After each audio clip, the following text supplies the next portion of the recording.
Pues estamos de nuevo en la mesa de Escuela Sabática Viva, una vez más, una semana más.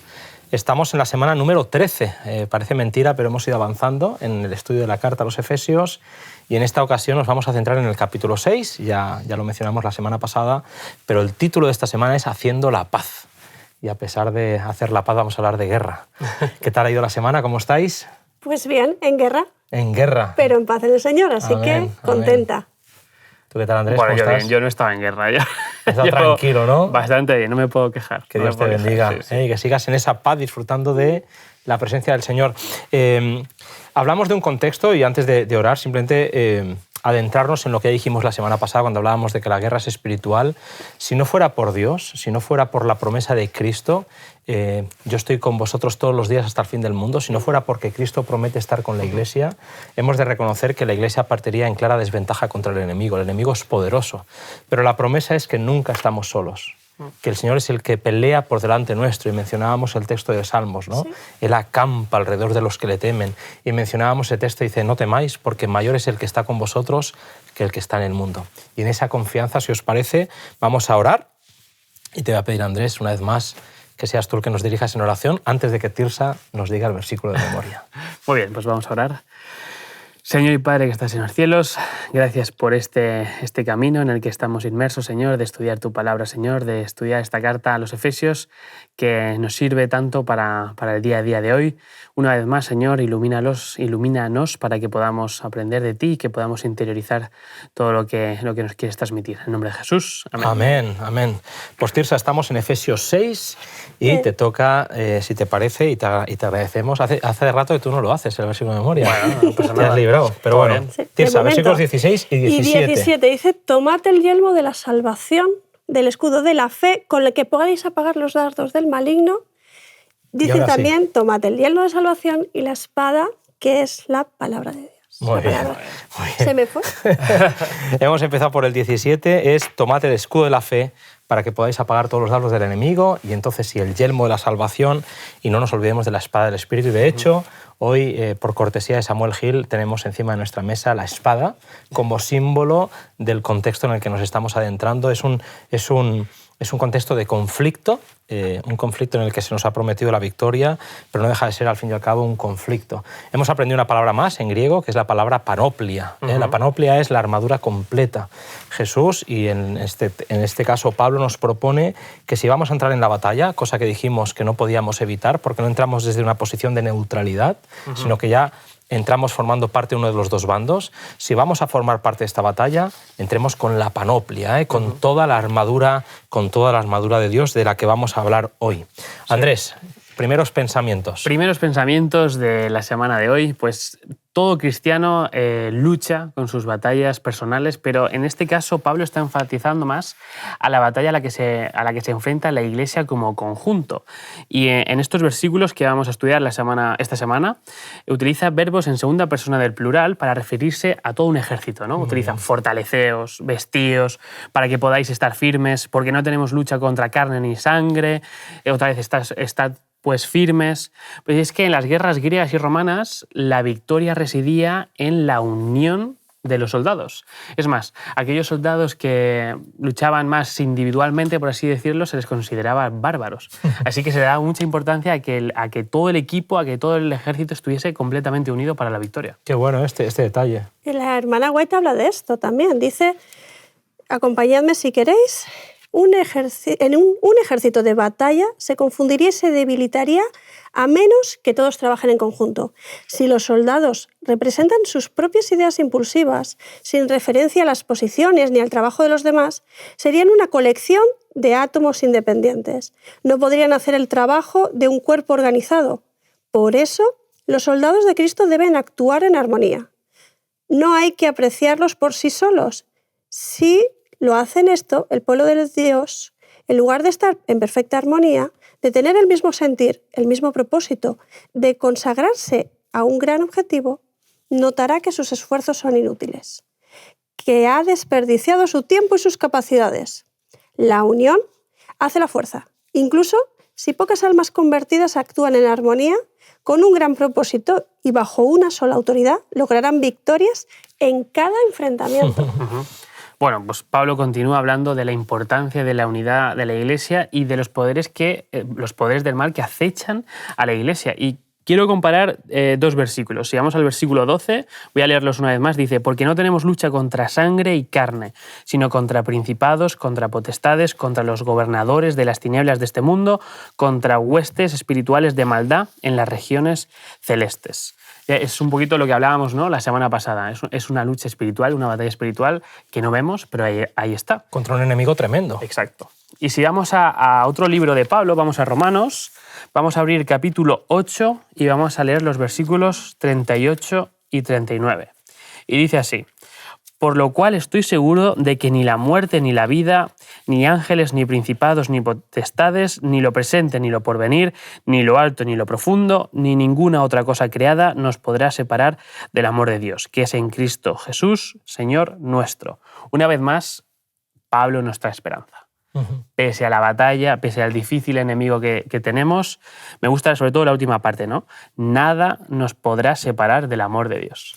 Sí. A mí me gusta un detalle que no quiero pasar por alto y que nos introduce en el contexto de la armadura de la que vamos a hablar, de la panoplia, ¿no? Esa armadura completa. Pero hay un detalle que me llama la atención. Es este, vestíos, y ahora dice de toda la armadura de Dios, para que podáis estar firmes contra las asechanzas o contra los ataques o los engaños del enemigo. Y es que, fijaos, si no nos vistiéramos de esa armadura, no podríamos resistir. O sea, la única garantía de resistir contra el enemigo es que nos vistamos de la armadura que Dios nos propone. Porque nuestras propias armaduras, y esto lo habíamos comentado con Tirsa, ¿no?, el tema de Saúl y David, ¿no? Le quiso poner a David su armadura y no le servía. Es así. Pero es que David dijo, no quiero ninguna armadura, porque mi armadura es... Yo en el nombre del Señor, ¿no? Tenemos que coger la armadura del Señor. No vale cualquier armadura, por muy potente que sea, por muy grande, por muy pesada, por muy protectora. No nos sirve. Y pensando en armaduras, posibles armaduras que el cristiano se pone, pues el tiempo que llevo en la Iglesia, la tradición, los cargos que he tenido, lo mucho de que me sé. Todo lo que he aprendido, lo que me admira la gente, el aplauso, los me gusta, la popularidad, todas las armaduras que te quieras poner en la lucha en la que estamos no te sirven. Nada. Por eso dice, para que podáis estar firmes. Es que sin esa armadura la firmeza es algo que ni se nos puede pasar por la cabeza. Entonces, haciendo un pequeño repaso de la carta, y ya lo hemos dicho en varias ocasiones, Pablo utilizará 4 imágenes para hablar de la Iglesia. La Iglesia es 1, cuerpo de Cristo; 2, es la esposa; 3, es el edificio; y ahora nos adentramos en la 4ª imagen que va a utilizar. La Iglesia es el ejército del general. Cristo está a la cabeza, Cristo es el que gobierna, y de esta manera vamos con la certeza. Si Cristo está delante, ¿qué tenemos que temer, no? Exactamente. Sabemos que la batalla es tremenda. Estamos metidos en ella. Lo vamos a seguir insistiendo en la escuela sabática.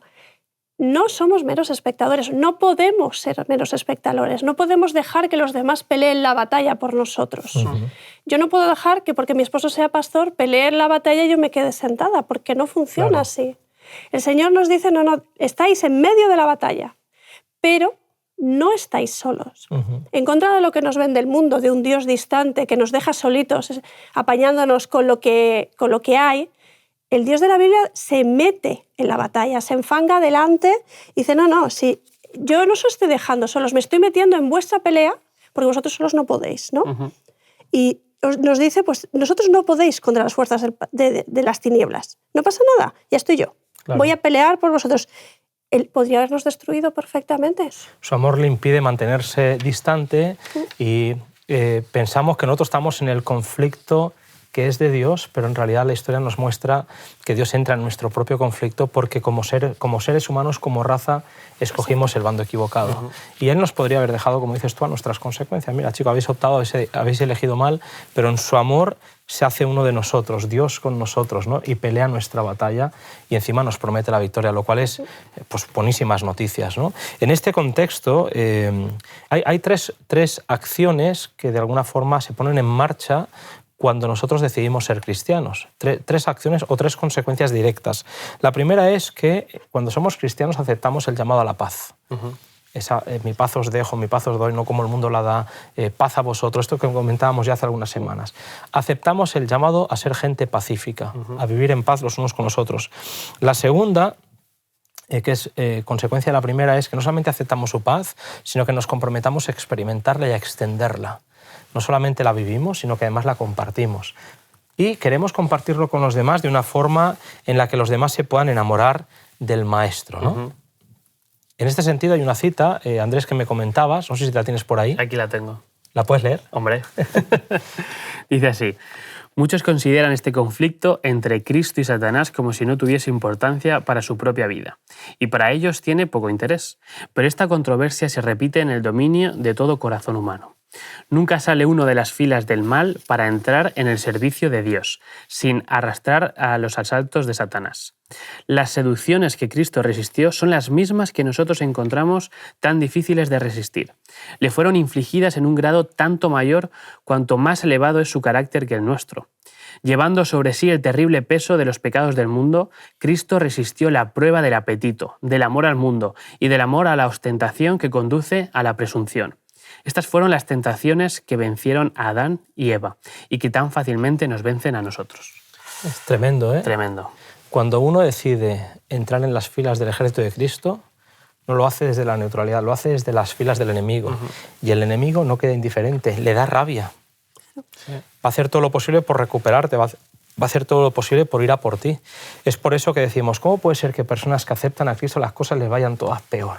¿No? Es esa experiencia de, es que desde que me hice cristiano, pues es que desde que te haces cristiano entras en una batalla. Mientras que no eres cristiano, estás en las filas del enemigo y él te deja tranquilo. Él te deja tranquilo y te deja en paz. Y la semana pasada decíamos que no éramos protagonistas de esta batalla, pero aquí estamos viendo que sí que nos afecta en nuestro día a día. Sí, sí. Totalmente. Sí, sí. Y no somos protagonistas en el sentido de que no podemos ir por nosotros mismos. Exacto. Pero sí que somos el campo de batalla. Eso sí. Porque hay una batalla sobre nuestro corazón, sobre nuestra mente, sobre nuestra alma. Y nos adentramos poco a poco, y por lo menos en mi versión de la Biblia me gusta, porque tengo del versículo 10 al 13 en una columna, y es la introducción que ya hemos dicho, no tenemos lucha contra carne ni sangre, permaneced firmes para que podáis resistir en el día malo, y es un llamado a la firmeza, a la confianza. Leyendo el comentario bíblico adventista, fijaos, de este pasaje dice así: es la grandiosa culminación de uno de los pasajes más profundos que alguna vez se haya escrito. Me gusta el lenguaje. Yo cuando leí esta expresión me llamó mucho la atención y la quería compartir con vosotros. Es la grandiosa culminación de uno de los pasajes más profundos. De lo que estamos hablando es algo tremendamente humano. Es una batalla por nuestro carácter, por nuestra vida. Hay un enemigo que quiere deshacer todo lo bueno que Dios quiere hacer en nosotros. Dios está recuperando terreno en el sentido de que el pecado nos rompió esa imagen que teníamos de Dios y Satanás se ha empeñado en recuperarnos porque nos quiere victimizar, nos quiere destruir.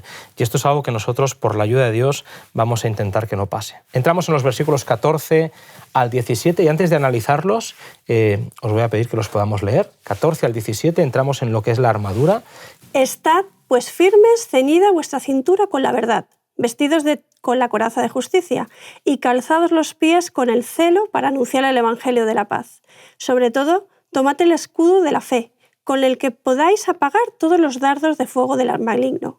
Tomad el yelmo de salvación y la espada del Espíritu, que es la palabra de Dios. Muy bien, pues terminamos con la palabra de Dios, y no es que vayamos a empezar por el final, que es lo que solemos hacer, pero una vez más hacemos referencia a que hoy, de forma simbólica, queremos que la espada presida nuestra vida, pero no solamente hoy en este programa, sino toda nuestra vida. Exacto. Queremos que la espada del Espíritu, que es la palabra de Dios, sea la que nos lleve de triunfo en triunfo. Así que hoy acompañamos por esta espada preciosa que nos ha dejado Samuel. Vamos a profundizar, pero no en los elementos tal cual los entendemos, porque sabemos que muchos de nuestros amigos y oyentes se saben muy bien las partes, conocen las...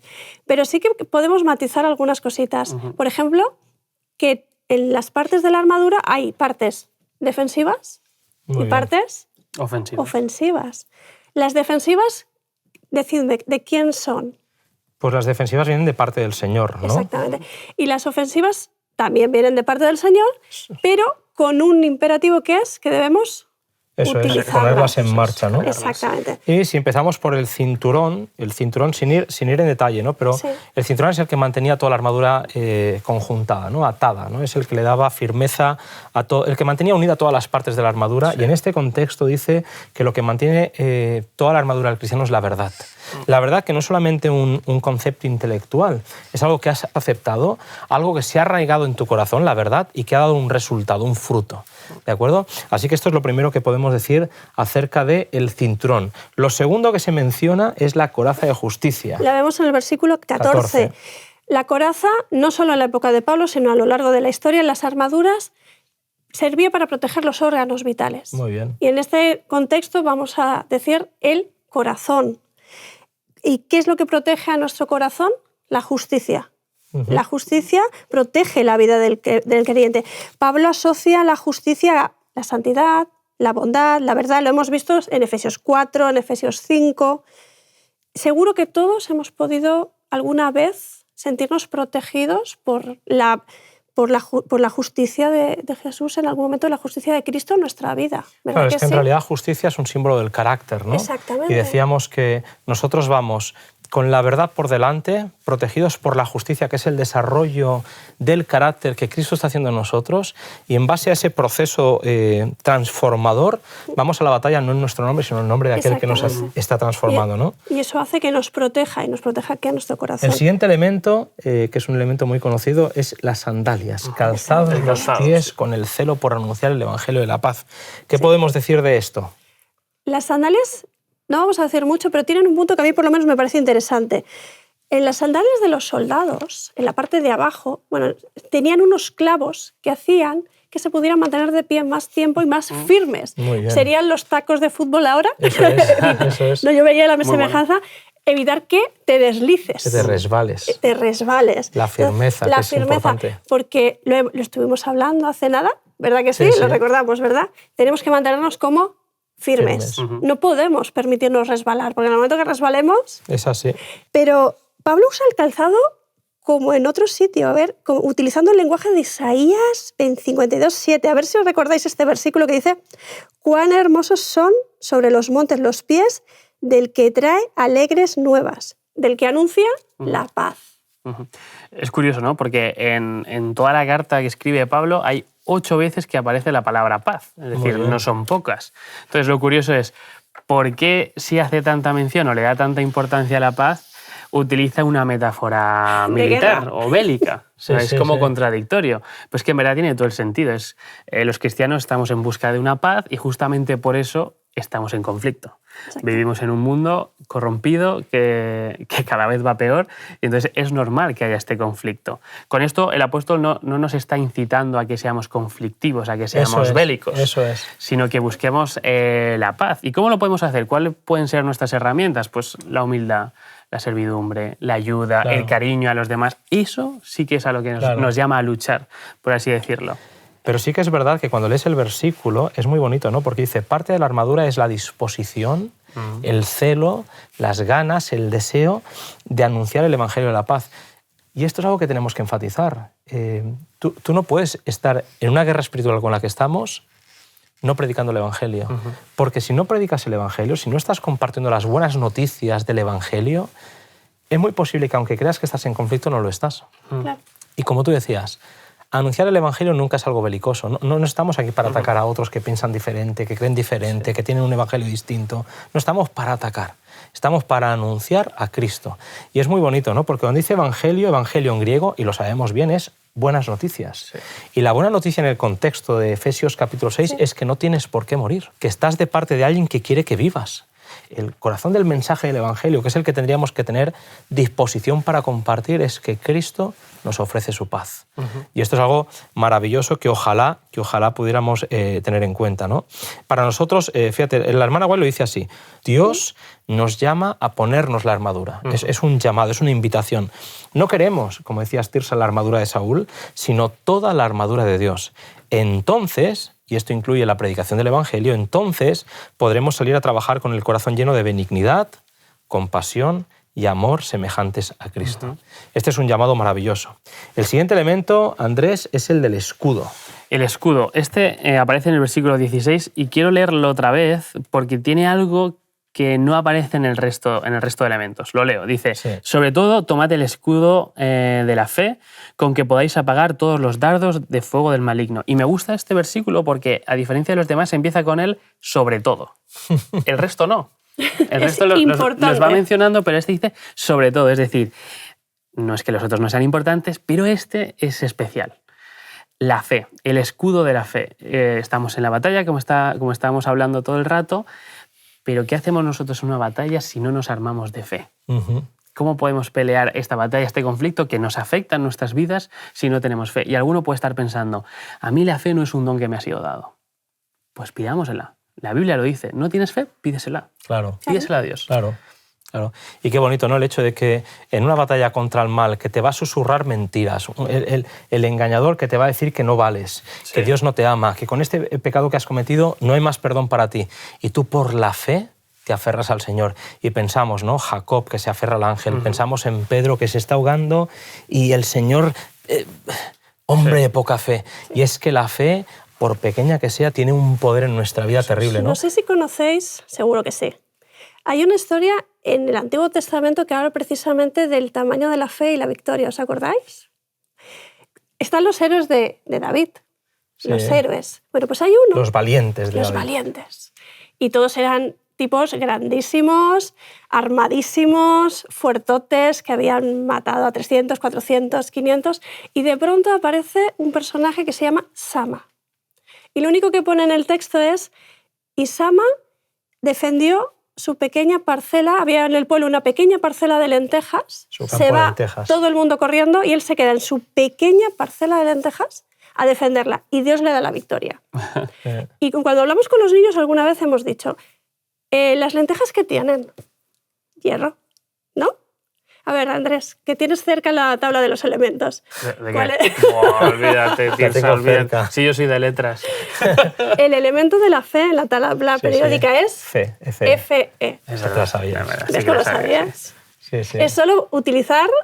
Sí. ¡Qué bonito! Sama tenía un pequeño campo de lentejas, tenía una pequeña parcela de fe. Muchas veces pensamos, no, tengo que tener una gran fe para ganar batallas. Y el Señor te está diciendo, no, tú coge tu pequeña fe, porque la batalla la gano yo. Claro, pero mantente ¿qué? Eso ¿Cómo es. se mantuvo Sama? Es Firme. así, es así. En su pequeño parcelita de fe. Qué bonito, ¿no? Así que por eso le decía esto el énfasis, que agradecemos, Tirsa, la historia, el sobre todo. Continuamos, el yelmo, que es el casco y la espada. ¿Algún comentario en relación a estas dos cosas? El yelmo de salvación. O sea, que en Jesús tenemos la salvación, Jesús resucitó, ascendió y está en los cielos y Él está preparando un lugar ahí para nosotros. Muy bien.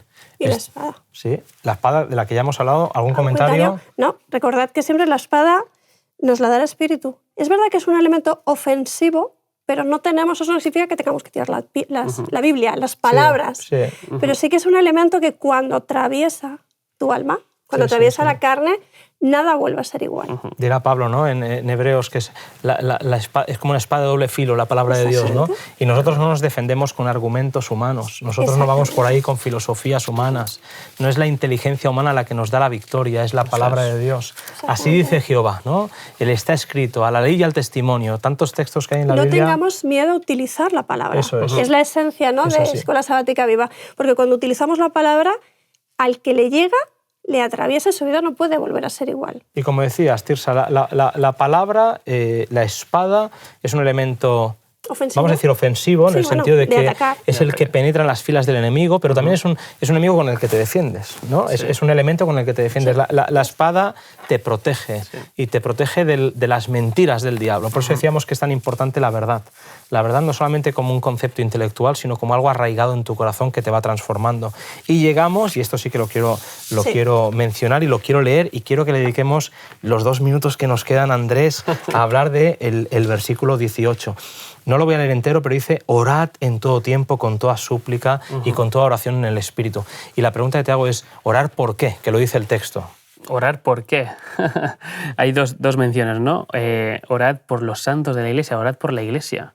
Y es un llamado a que la Iglesia practique la dependencia de Dios. Lo hemos estado hablando, ¿no? Tanto los achaques del enemigo, todas las artimañas, ¿no? Decíamos antes en otras semanas, tenemos que practicar la dependencia a través de la oración. Muy bien.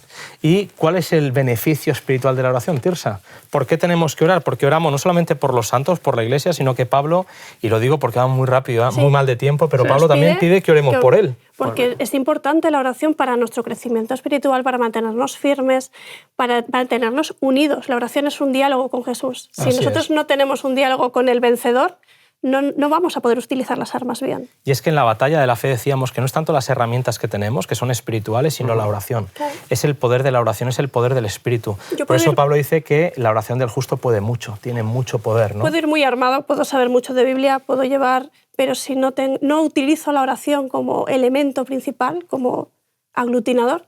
Es así. Estamos al final ya, tenemos que concluir, y lo que sí que diremos es que como adventistas para nosotros es muy importante la visión que Elena White tiene y que nos ofrece como adventistas, no porque ella lo diga, sino porque ella lo resalta en la Escritura, la historia del gran conflicto. Nosotros estamos en un proceso en el que Cristo en la cruz alcanza la victoria, consumado es, hecho está. Nosotros al aferrarnos a esa victoria por la fe entramos en una batalla de la que no podríamos salir si no fuera por las herramientas, las armas espirituales que Dios nos da.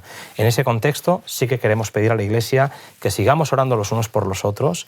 Hay gente que hay alrededor nuestro, no los machaquemos, no los pisoteemos, vamos a restaurarlos con amor y oremos por los pastores y por todos aquellos que Dios ha llamado a liderar esta batalla. Sin más, nos despedimos. Ha sido un placer una vez más estar con vosotros. Que Dios os bendiga. Vamos a intentar terminar la semana que viene con el resumen en la lección número 14 de esta escuela sabática. Gracias. Hasta la semana que viene. Hasta la semana que viene. Escuela Sabática Viva te invita a poner en práctica los siguientes objetivos. Crecer espiritualmente a través del estudio diario de la Biblia y la oración. Experimentar el amor fraterno, cuidando los unos de los otros. Vivir la misión como un estilo de vida, convirtiendo tu clase en una iglesia hogar y en un lugar de esperanza. Así, tu unidad de acción será un centro de reavivamiento, un centro de fraternidad y un centro de misión.